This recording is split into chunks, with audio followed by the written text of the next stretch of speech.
할렐루야.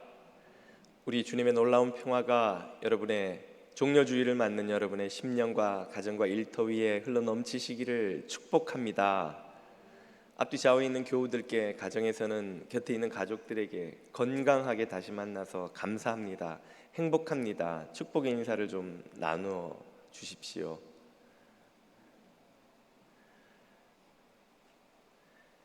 힘겨운 팬데믹의 시대를 건강하고 또 은혜 가운데 잘 승리하시고 이기시기를 축복드립니다. 오늘은 가슴 아픈 영상 하나를 함께 보는 것으로 설교를 시작하겠습니다. 한인 여성 김 씨가 운영하는 미용용품 판매점입니다. 5명의 여성이 들어오더니 가발 전시대를 넘어뜨리고 난동을 피우기 시작합니다. 김 씨 남편이 경찰에 신고를 하는 사이 한 흑인 여성이 갑자기 달려들어 김 씨에게 주먹을 휘두릅니다. 바닥에 넘어진 김 씨 위에 올라타 또다시 주먹을 날리고 김 씨는 그렇게 총 8번을 가격당했습니다. 코뼈도 부러졌습니다. 근데 just 팍 하면서 투마치. 이들은 인종차별적 발언도 퍼부었습니다.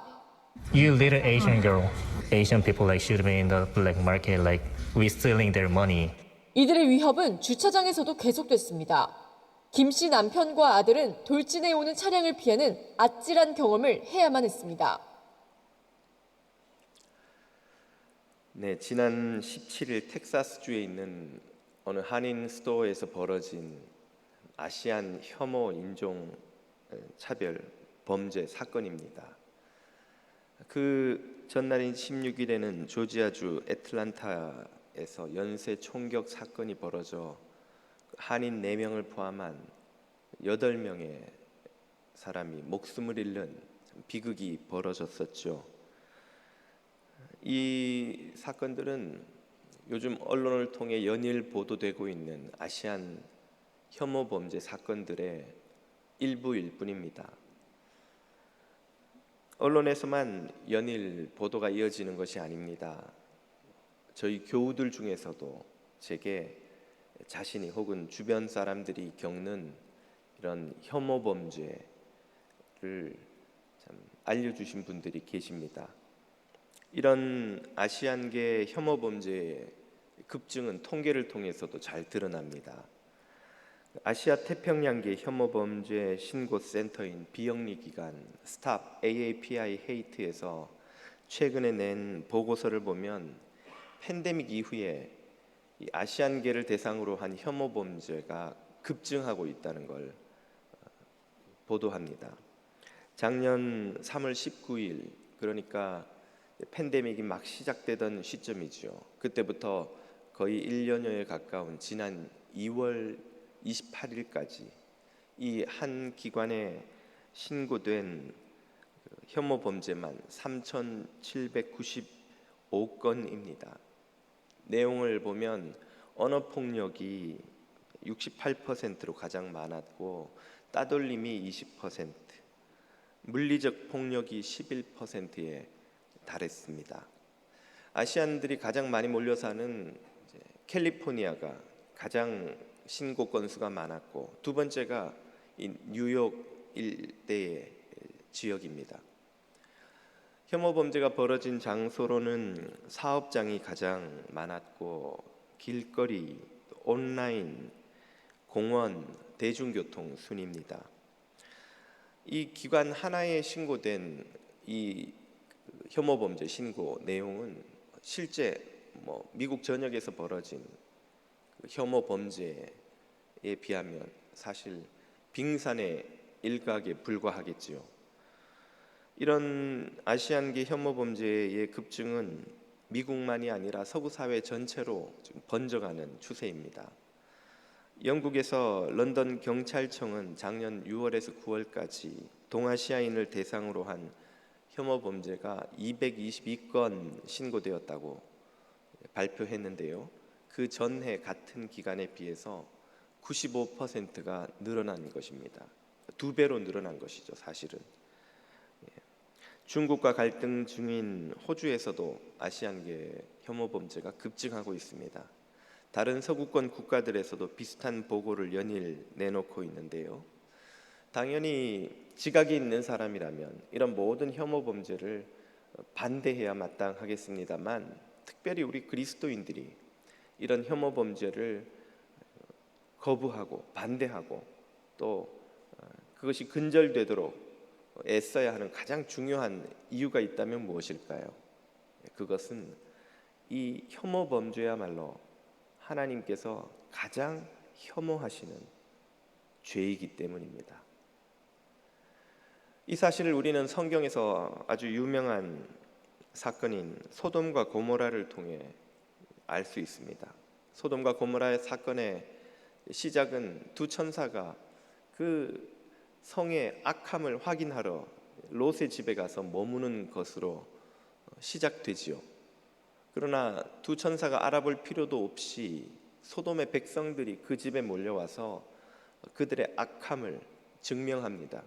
그들은 두 나그네를 끌어내라고 요구하며 자신들이 그들과 상관하겠다 그렇게 말하죠. 한글 성경에서 상관하다로 번역된 히브리어 야다는 흔히 성관계를 하다 혹은 폭력을 가하다, 그렇게 두 가지로 다 번역이 됩니다.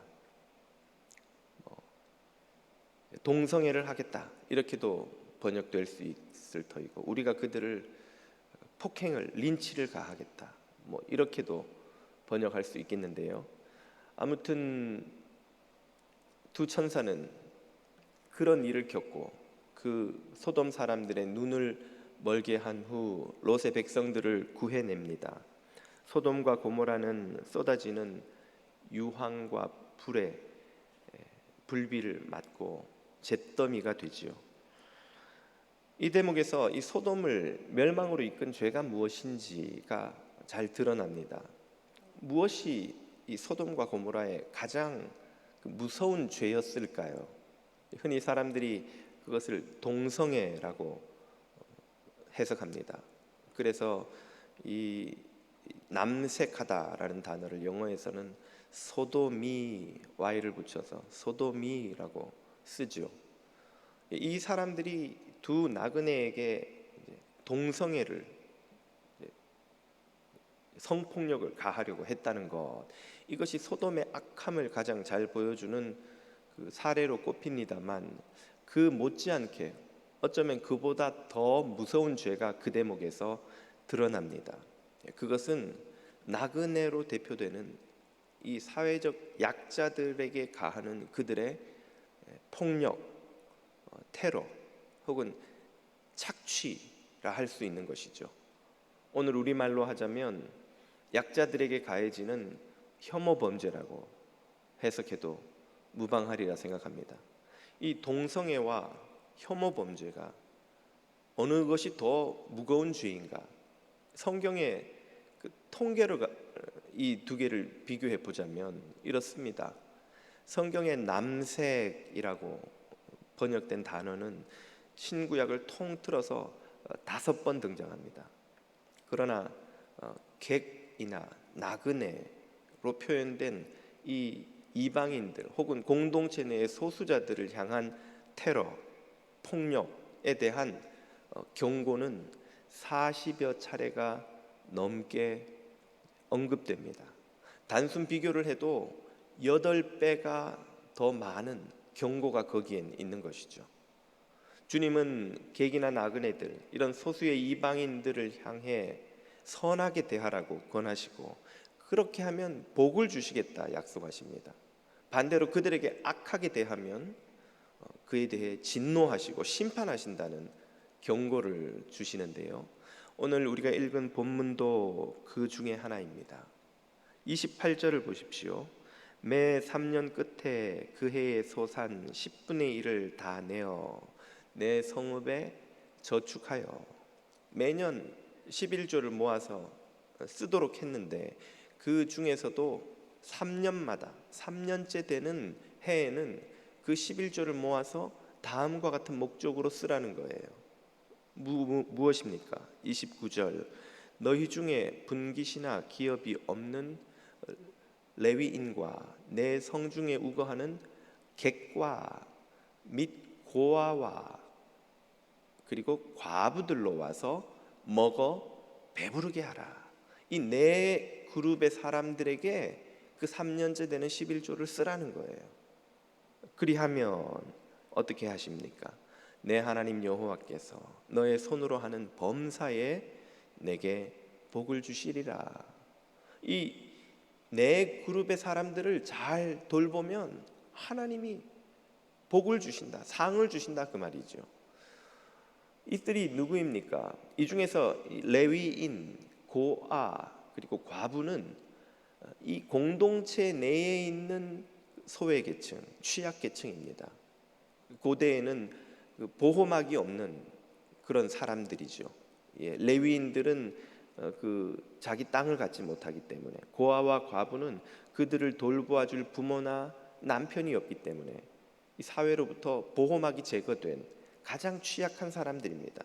그들을 돌봐야 한다는 명령과 더불어서 객에 대한 우거하는 객이 누굽니까? 유대인, 이스라엘 사람들은 아니지만 이스라엘 공동체 안에 들어와 사는 주변 민족들, 예를 들자면 출애굽할 때 따라 나온 이집트인들, 또 이스라엘 땅 주변에 사는 암몬, 모압, 아람족들, 에돔족들, 이런 사람들이 살다 보면 이 땅에 들어와 살게 된다는 거죠. 그런 사람들을 돌보는 것, 그것이 공동체의 책임이라는 말씀입니다. 그렇게 하는 공동체에게 복을 주시겠다. 반면에 그들을 학대하거나 착취하거나 서럽게 하면 하나님이 그에 대해 진노하시겠다 하시죠. 신명기 27장입니다.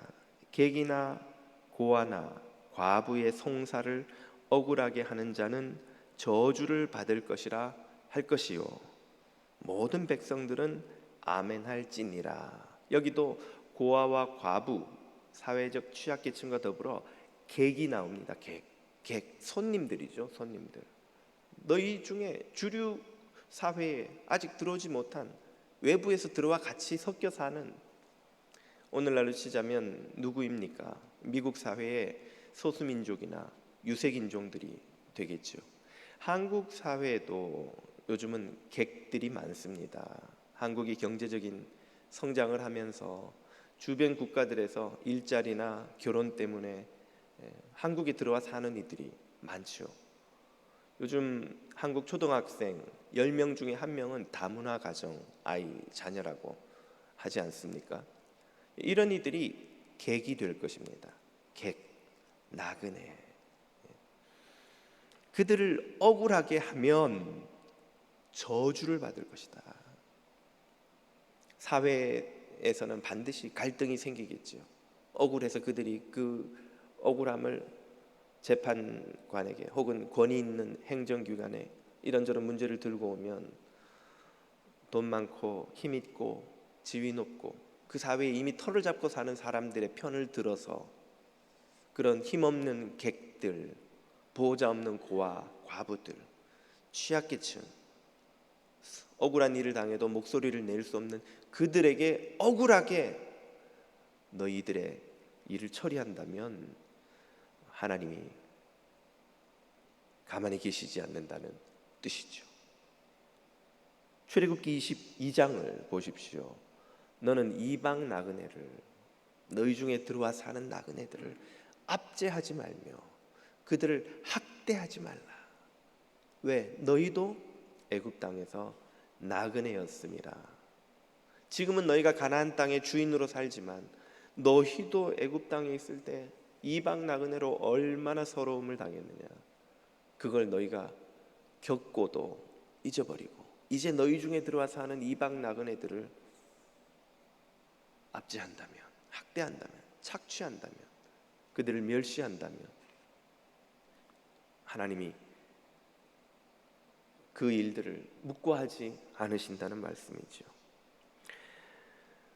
이런 하나님의 뜻을 알고 배운 그리스도인들이라면 당연히 모든 사람들이 이런 아시안 혐오 범죄를 반대하고 근절하기에 앞장서야겠지만 더더욱 그리스도인들은 단호히 그것을 반대하고 막아야 마땅할 것입니다.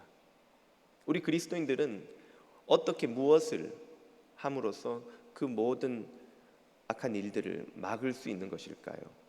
당연히 공권력, 정부로서는 법을 엄격하게 하고 범죄를 잘 감시하고 또 범죄를 신속하고 엄하게 처벌함으로써 이런 일들을 막아야 되겠죠. 시민들은 시위나 시민운동을 통해 반대의 목소리를 내고 또 이런 일이 벌어지면 모른 척 넘어가지 않고 즉시 신고를 하거나 또 반대를 함으로써 이를 막아야 할 것입니다. 당연히 이 모든 조치들이 취해져야 마땅합니다마는 우리 그리스도인들은 거기에 더해서 그리스도인들만이 할 수 있고 또 그리스도인들이 해야 하는 실천이 있습니다. 그것은 이 혐오 범죄라는 독버섯이 자라나는 토양, 혐오를 없애는 것이죠. 독버섯을 떼내는 것은 필요하지만 토양이 그대로 있으면, 그 습한 땅이 그대로 있으면 독버섯은 또다시 자라기 마련이죠. 거기에 햇빛을 충분히 비춰서 습기가 사라지고 거기에 깔려있던 포자들이 말라 죽도록 해야 다시는 혐오 범죄라는 독버섯이 또 자라나지 않겠지요. 그 토양을 바꾸는 일, 그것은 그리스도인들이 하지 않으면 안 되는, 또 해야 되는 일이라는 말입니다. 왜냐하면 그 땅에 비출 은혜의 빛이 무엇인지 보고 맛본 사람들이 우리 그리스도인들이기 때문입니다. 이 토양을 바꾸지 않으면 결국 혐오 범죄는 또다시 자라나서 또다시 약한 고리인 그 누군가를 향해 쏟아질 것이 틀림없기 때문입니다. 그리스도인들은 어떻게 무엇을 함으로써 이 토양을 바꾸어 갈 수 있는 것일까요? 그 첫째 실천은 이것입니다. 바로 용서의 해독제를 뿌려야 한다는 것입니다. 이 말은 복수심을 갖지 말라는 뜻이기도 합니다. 앞서 잠시 보여드렸던 영상을 보시며 여러분은 어떤 느낌을 가지셨나요? 아마 한인들이라면 누구나 그 장면을 보며 분개하지 않을 수 없었으리라 생각합니다. 마음에 무언가 치밀어 오르고 분노가 올라오는 것을 아마 여러분이 경험하셨으리라 생각합니다. 만약 현장에서 그 장면을 보았다면, 만약 거기 폭행당하는 여인이 나의 아내나 어머니나 딸이었다면 아마 여러분은 더욱더 견딜 수 없는 분노를 느끼셨겠지요. 그 분노가 무엇을 향한 분노인지가 중요합니다. 거기서 벌어지고 있는 혐오, 범죄, 혐오에 대한 분노이고 범죄에 대한 분노라면 그것은 의로운 분노요, 마땅한 것이요, 우리 주 예수 그리스도께서도 불의를 향해 보여주셨던 그 분노입니다. 반면에 그 분노가 사람을 향한 것이 될 때 그것은 의로운 분노가 더 이상 아니라 복수심이 되죠. 복수심. 당한 것보다 몇 배로 더 갚아주고 싶은, 그 사람을 해코지하고 싶은 마음. 눈에는 눈, 이에는 이가 아니라 한쪽 눈이면 두 쪽 눈을 다, 이빨 하나면 모든 이빨을 다 해코지 해버리고 싶은 마음이 사람이라면 생기기 마련입니다. 그 복수심은 사실상 혐오 범죄라는 독버섯에 양분을 더해주는 것이나 마찬가지입니다. 우리는 불의에 분노하되 사람에게 분노하지 않는, 긍휼히 여기는, 세상에서는 거의 불가능해 보이는 이 실천을 할 수 있는 사람들입니다. 쉽지 않은 일이지만 하나님의 사랑을 경험하고 아는 이들만 알고 실천할 수 있는 것입니다. 데살로니가전서 5장은 말씀하십니다. 악은 어떤 모양이라도 버리라. 죄, 악, 그것은 모양조차도 미워하고 버려야 합니다. 그러나 동시에 그 악에 희생되고 있는 죄인은 긍휼히 여기라고 말씀하시지요. 마태복음 5장 산상설교입니다. 너희 원수를 사랑하며 너희를 핍박하는 자를 위하여 기도하라. 죄와 악을 미워하되 그 죄와 악을 저지르고 있는 원수를, 박해하는 이들을 긍휼히 여기고 사랑하고 그들을 위해 기도하라는 것이에요. 말은 쉽지만 이게 어떻게 가능합니까? 죄를 미워하되 죄인은 미워하지 않는다는 무슨 슬로건 같은 이 말을 현실에서 과연 실천할 수 있는 것일까요? 우리에게 그럴 수 있는 가능성은 우리 주 예수 그리스도께서 그 본을 보여주셨기 때문입니다. 요한복음 8장을 보면 가늠하다 잡혀온 여인에게 예수님이 이렇게 말씀하시죠. 나도 너를 정죄하지 아니하노니 가서 다시는 죄를 범치 말라. 주님은 네 죄보다 더 심한 죄를 지은 인간도 많다. 그러니 그 정도면 괜찮겠다. 그렇게 죄를 가벼이 여기지 않으셨습니다. 주님은 그 죄를 다시는 범치 않기를 그 여인에게 간곡하게 당부하고 또 경고하셨죠. 그러나 동시에 그 여인을 불쌍히 여기셨습니다. 그 여인을 긍휼히 여겨주셨습니다. 당신을 십자가에 못 박고 채찍을 휘두르고 옆구리에 창을 내어지른 로마의 병정들과 당신을 죽음에 내어판 종교 지도자들을 향해 예수님은 무엇라 하셨던가요? 누가복음 23장을 보면 그들을 내려다보시며 십자가에서 감당할 수 없는 고통에 몸부림치시면서도 그들을 저주하지 않으시고 그들을 심판해달라 하지 않으시고 주님은 기도하시기를 아버지여 저희를 사하여 주옵소서 자기의 하는 것을 알지 못함이니이다. 저 죄인들이 저지르고 있는 죄가 얼마나 흉악한 것인지 자기들도 모르고 저지르고 있다는 것을 주님은 꿰뚫어 보셨습니다. 그들의 흉악한 죄에 대해서는 분노할지언정 그 죄를 저지르는 이들을 긍휼히 여기신 주님, 이 주님을 주인으로 모시고 있기 때문에 우리는 감히 죄를 미워하되 죄인을 긍휼히 여기는 그 실천을 시도할 수 있고 또 실천할 수 있는 것입니다. 주님은 혐오로 병들고 죽어가는 세상을 고치시고 살리시는 분이십니다. 주님은 공생의 기간 내내 유대인들로부터 개처럼 멸시받던 이방인들을 긍휼히 여기시고 복음을 전하시고 그들에게 멸시와 천대를 받던 세리와 죄인들 곁에 가셔서 그들의 친구가 되셨습니다. 온갖 손가락질과 비난을 받으시면서도 그들 곁에 머무셨습니다. 주님은 멸시받고 혐오받아 마땅한 죄인인 저와 여러분을 긍휼히 여기시고 십자가로 구원하여 주셨습니다. 우리가 주님의 그 긍휼을 입은 자들입니다. 우리가 그 주님의 긍휼로 구원을 받은 자들입니다. 주님은 성령을 통해 교회를 세워 유대인들이 전시하던 그 이방인들을 향해 온 세상 땅끝까지 그 생명의 복음을 지금도 전파하고 계십니다. 교회는 혐오로 중독된 세상을 해독하는 치료제를 가진 유일한 공동체입니다. 그것은 바로 하나님의 사랑이요 하나님의 긍휼이요 원수마저 용서하는 능력입니다.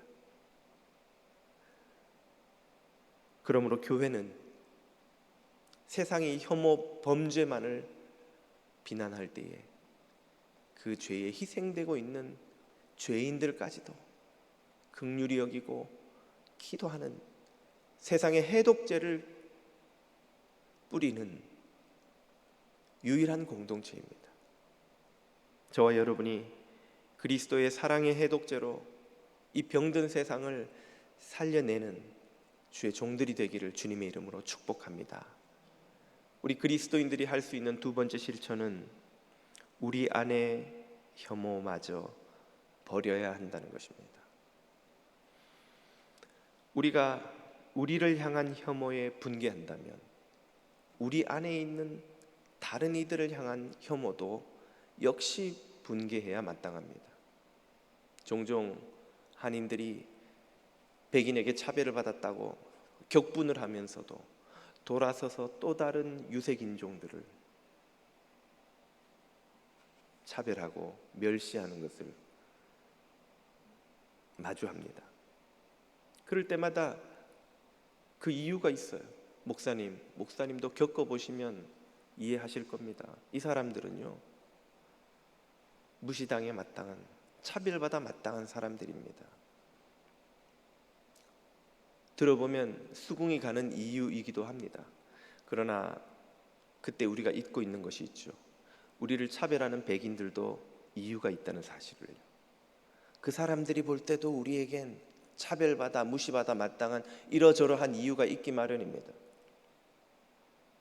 그들이 우리를 향하는 차별은 분개하면서 우리는 또 우리보다 더 약해 보이는 또 다른 유색인종들을 멸시하고 차별한다면 과연 우리의 분개함은 주님의 그것처럼 의로운 분노라 할 수 있는 것일까요?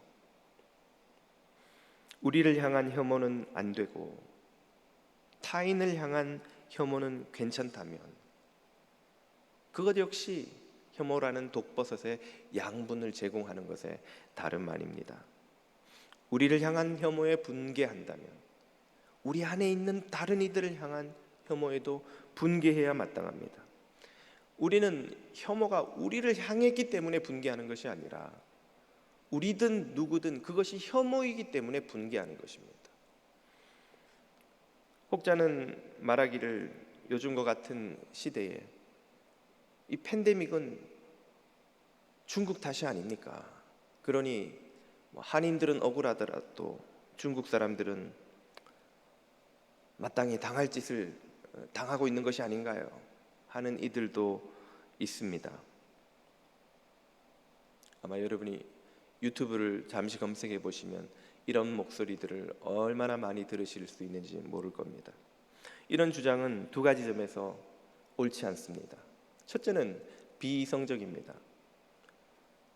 중국에서 우한에서 바이러스가 시작되었다고 치고 거기에 어떤 책임이 있는 이들이 있다고 가정하더라도 미국에 사는 중국인들이 그들은 아닌 것이죠. 그들과 어떤 관계가 있는 사람들이 그 책임을 공유하는 사람들이 아닌 것입니다. 그러므로 미국에 있는 중국인들에게 그 분노를 쏟아놓는 것은 억울한 이들에게, 책임이 없는 이들에게 책임을 묻는 것이죠. 우리가 식민지를 겪었다고 해서 옆집에 사는 일본 사람을 혐오하고 멸시하고 분노를 쏟아놓아야 마땅하겠습니까? 첫째는 그것이 비이성적인 생각이요. 둘째는 비성경적이기도 합니다. 설사 우한에 바이러스가 퍼지는데 책임을 가진 어떤 이가 미국에 왔다고 가정을 하십시다.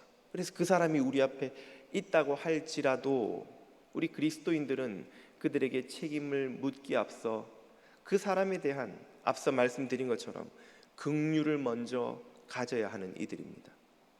그리고 그에게 책임을 묻더라도 합당한 분별과 절차를 거쳐서 책임을 묻는 조치가 필요한 것이지 혐오에 바탕한 테러가 그 책임을 묻는 방식이어서는 안 된다는 것이죠. 그런 점에서 비성경적이기도 합니다. 우리에게 분별이 필요합니다. 우리 안에 어떤 혐오도 남지 않아야 합니다. 우리의 마음 속에 이웃을 향한 어떤 혐오나 멸시도 남아있지 않도록 하는 방법이 무엇일까요? 우리의 힘으로는 그렇게 어떤 변화도 경험할 수 없습니다. 날마다 주님 앞에 나가 나의 마음을 열고 내 속에 있는 모든 것을 주님께 내어 보여드림으로써 주님의 성령이 그것을 불태우고 깨끗게 하고 정결케 해주시는 것밖에는 답이 없습니다. 시편 기자가 노래하듯 내 입술의 모든 말과 내 마음의 모든 묵상이 주께 연락되기를 원하나이다 하는 기도처럼 우리의 속에 있는 모든 것이 주님 앞에 내어놓아도 부끄러울 것이 없는 정결한 것이 되도록 주님 앞에 날마다 나가는 것 밖에는 우리의 속사람을 깨끗게 할 방법이 없지요. 저와 여러분이 날마다 주님 앞에 나아가 더 우리의 속사람을 깨끗게 하는 은혜를 누리시기를 주님 이름으로 축복합니다. 세 번째로 우리가 해야 하는 실천은 선동가들을 멀리해야 한다는 것입니다. 혐오의 포자를 퍼뜨리는 선동가들이 있습니다. Stop AAPI Hate, 앞서 말씀 소개드렸던 이 기관에서 지난 10월에 낸 보고서에서 트럼프 전 대통령이 코로나19 확산 사태와 관련해 아시아계 주민에 대한 차별적 언사를 하는 정치인 중 가장 큰 전파자라고 보고하고 있습니다. 그를 비롯한 적지 않은 정치인들이 우한 바이러스, 중국 바이러스라는 말을 지속적으로 사용함으로써 팬데믹에 지친 사람들의 분노를 아시안들에게 쏟아놓게 만들었습니다. 혐오를 부추겨 정치적 이익을 노리는 이들을 지지하고 그들의 뉴스를 퍼나르는 것은 그 혐오에 동참하는 것입니다. 결과적으로 혐오라는 독버섯에 비료를 더하는 것이나 마찬가지입니다. 유튜브에 들어가 보면 적지 않은 한인들도 그런 혐오를 퍼뜨리는데 한몫하고 있는 것을 어렵지 않게 확인하실 수 있을 겁니다. 우리가 퍼뜨린 혐오의 포자가, 혐오의 바이러스가 이제 우리에게 고스란히 범죄가 되어 돌아오고 있는 것입니다. 분별이 필요합니다. 분별의 영이신 성령님으로 인해서 의와 진리만 전하는 저와 여러분이 다 되시기를 축복합니다. 마지막으로 우리 그리스도인들이 해야 하는 실천은 이 세상에 혐오의 바이러스가 아니라 하나님의 복을 퍼뜨리는 것이어야 합니다. 세상의 독버섯 대신 하나님의 통치가 번져가야 합니다. 다시 말해 모두가 더불어 사는 세상을 만들어야 한다는 뜻입니다. 혐오의 뿌리는 무엇일까요? 혐오라는 주제만 놓고 이야기를 하자면 그것만으로도 상당한 시간이 필요하겠습니다만 분명한 것은 혐오의 뿌리에 분노가 있다는 것이죠. 왜 분노할까요? 힘들기 때문에 분노하는 것입니다.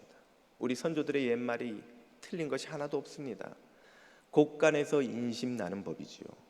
삶이 복되면은 사람이 너그러워집니다. 여유가 생겨요. 이웃을 돌아볼 생각이 듭니다.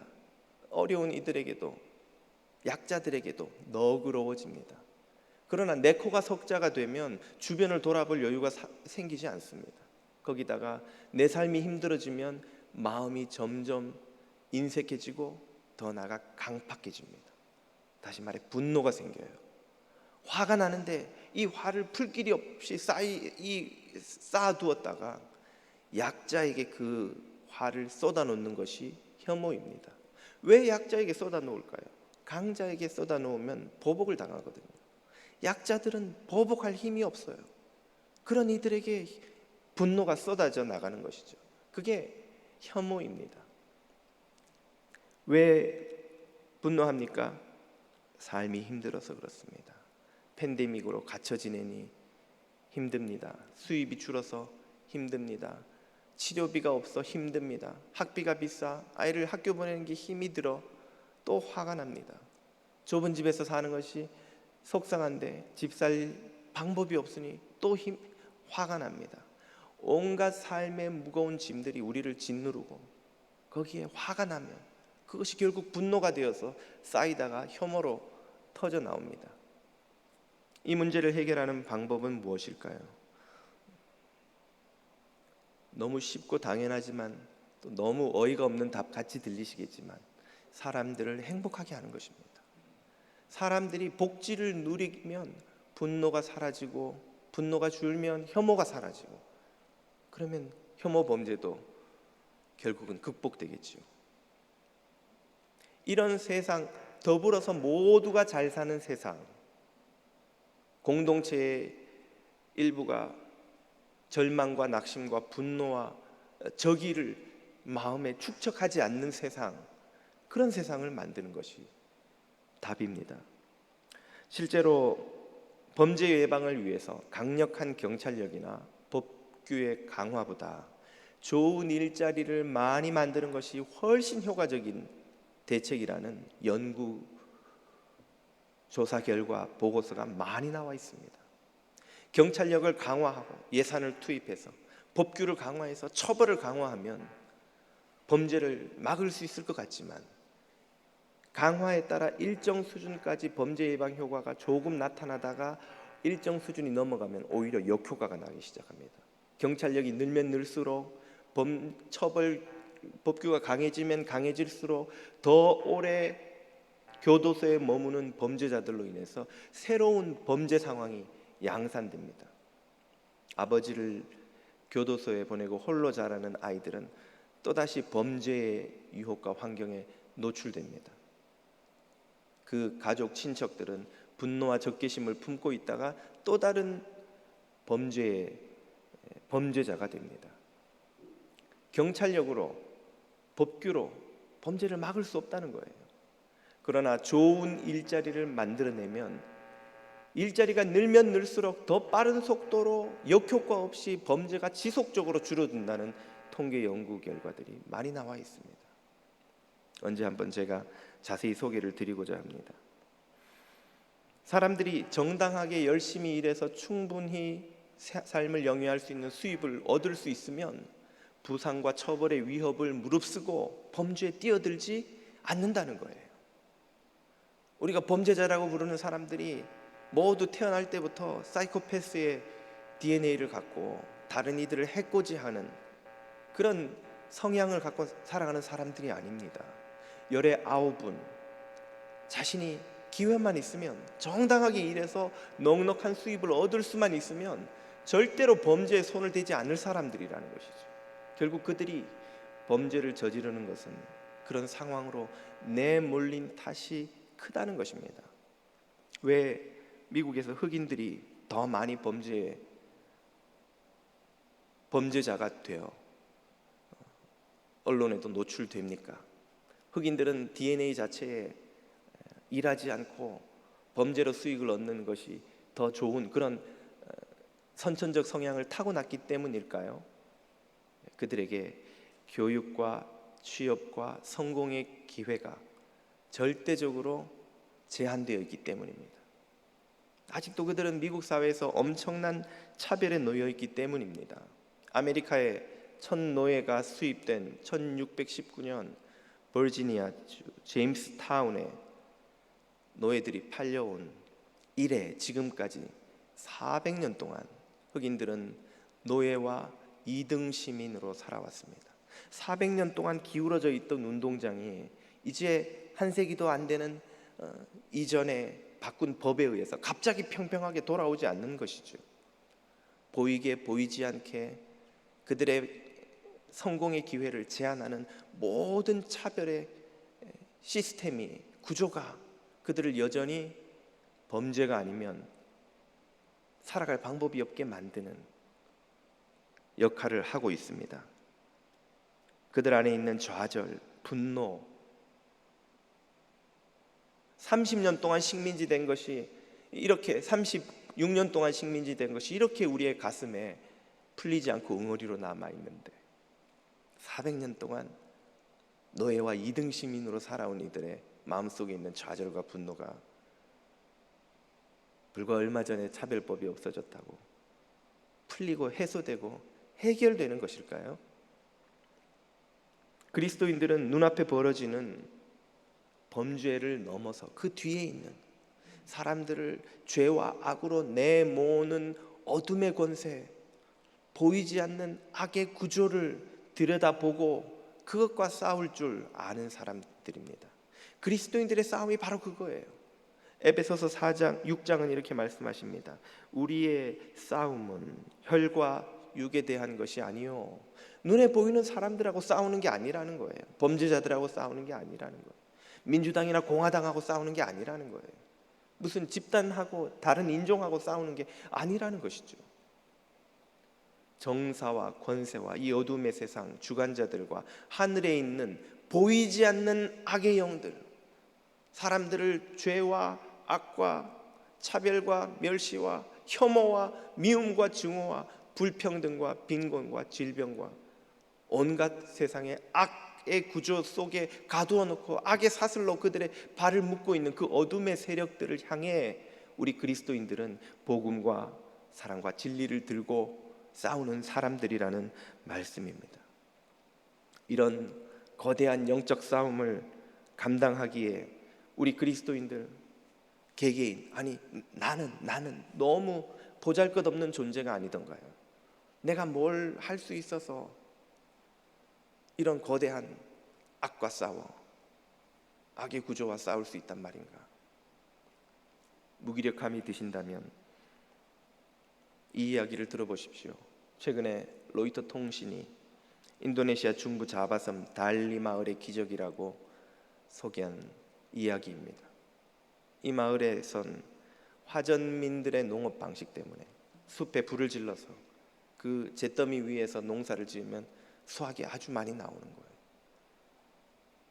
그렇게 눈앞에 보이는 수확을 얻기 위해 숲에 불을 질러 살아가는 화전민들의 농업 방식으로 이 달리 마을 일대는 완전히 잿더미 폐허가 되고 말았습니다. 화전민들은 그곳에 불을 지르고 한 해 농사를 지으면 다른 데 가서 또 불을 질러 계속 이동하게 돼 있는 것입니다. 그 땅은 쓸 수 없기 때문에 더 이상. 마을 사람들이 떠나고 폐허가 된 마을을 비통한 심정으로 바라보던 45세의 사디만 씨는 마을을 살릴 방법이 나무에 있다고 믿었습니다. 그는 다시 나무가 그 땅에 자라는 것만이 마을을 살리는 희망이라고 믿고 자신이 키우던 염소를 팔아 인도네시아에서 자라는 뿌리가 깊이 자라는 반얀나무 씨앗을 샀습니다. 사람들이 반얀나무를 심어봐야 열매가 있냐, 뭐 목재로 쓸 수가 있냐, 아무짝에 쓸모도 없는 나무를 왜 심느냐고 조롱하고 미쳤다고 비웃고 또 방해했습니다. 그럼에도 불구하고 사디만 씨는 자신이 할 수 있는 모든 힘을 다해 24년 동안 250헥타르에 달하는 땅에 10,000여 그루의 반얀나무와 피쿠스 나무를 심었습니다.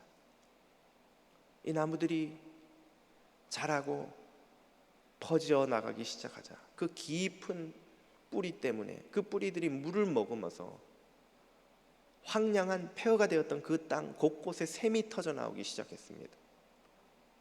물이 부족해서 1모작도 힘들었던 그 땅에서 3모작 농사를 지을 수 있게 되자 떠났던 주민들이 돌아오기 시작했습니다. 69세가 된 사디만 씨를 젊은이들이 영웅 할아버지라고 부르며 그들도 사디만 씨를 따라 나무를 심기 시작했습니다. 이제 이 마을은 사람들이 몰려들어 번성하는 마을, 기적이 일어난 마을이 되었다고 해외 언론에 소개되고 있습니다. 그는 사람들이 풍족하게 사는 것이 자신의 소원이니 죽을 때까지 나무를 심을 것이라 말하고 제발 숲에 불을 지르지 말아달라고 호소하고 다닙니다. 이 노인 한 사람의 신념이 한 마을의 기적을 일으켜 폐허가 된 땅을 살릴 수 있었다면 이 세상에 거대한 혐오의 불길과 폐허가 된 땅 위에 그에 맞서 생명과 사랑과 의의 나무를 심으셨던 예수 그리스도를 본받아 나무를 심고 있는 저와 여러분이 이렇게 가득한데 이 땅에 예수 그리스도를 따라 의와 사랑의 나무를 심는 제자들이 이렇게 많다면 과연 세상을 바꾸는 일이 그렇게 불가능하기만 한 일이겠습니까? 한 노인의 신념이 이 마을을 살릴 수 있었다면, 예수 그리스도를 주로 섬기는 저와 여러분이 믿음을 가지고 순종하여 그리스도의 뒤를 따라간다면 혐오로 잿더미가 된 이 세상에 생명의 숲을 다시 일구는데 사랑과 의의 나무를 온 세상 가득히 심는 것이 그렇게 어렵기만 한 불가능한 일인 것일까요? 갈라디아서는 그 답을 이렇게 우리에게 주십니다. 우리가 선을 행하되 낙심하지 말지니 피곤하지 아니하면 때가 이름에 거두리라.